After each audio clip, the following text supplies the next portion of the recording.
Carlos Sainz was Max Verstappen's first teammate in F1 during their time together at Toro Rosso. Carlos Sainz always felt both he and Max Verstappen would go on to win multiple F1 races in their careers after the Spaniard was confronted with the then 17-year-old back in 2015.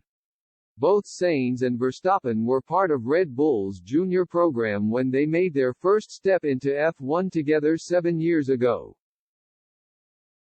Red Bull's junior team had already produced big successes in the past, with Daniel Ricciardo and Sebastian Vettel making their step into F1 through the development program. Sainz was snapped up early in his racing career back in 2010 at the age of just 16 before making a name for himself in the Formula Renault 3.5 series. Meanwhile, Verstappen was labeled a wonderkid coming into F1, having blown his competition away in the juniors and breaking records during his one and only season in F3.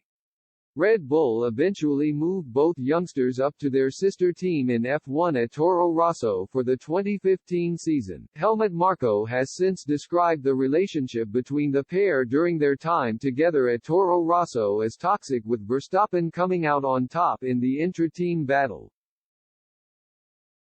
Verstappen took a seat at Red Bull the following year while Sainz left the stable altogether towards the end of 2017. Now both drivers have come full circle in their careers and are regularly battling at the front of the grid.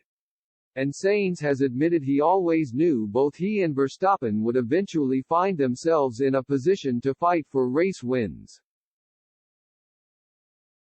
In terms of pure conviction, I honestly have had it since my debut in 2015, he told Motorsport.com.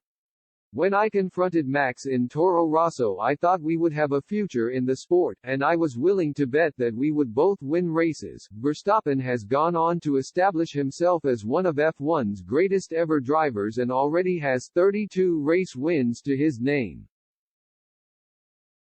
Sainz so far has just the one victory, which he claimed at this year's British Grand Prix. But while the 28-year-old admits the win at Silverstone got the monkey off his back, he adds that it never truly played on his mind. What I am going to say is probably a bit of a cliché, but I've always believed that I have the qualities necessary to win a race, Sainz added. I believe that when I am on a good day I can be better than anyone else, and my goal is to be on my good day as much as possible. I don't think winning at Silverstone gave me such a special feeling, but I can say it solved a problem for me. Before that day I often heard the usual question, when will the first victory come? From the media, from fans, from my family or friends. It was a bit of a catchphrase. Now I don't have to answer this question anymore, and it's the only real change since Silverstone.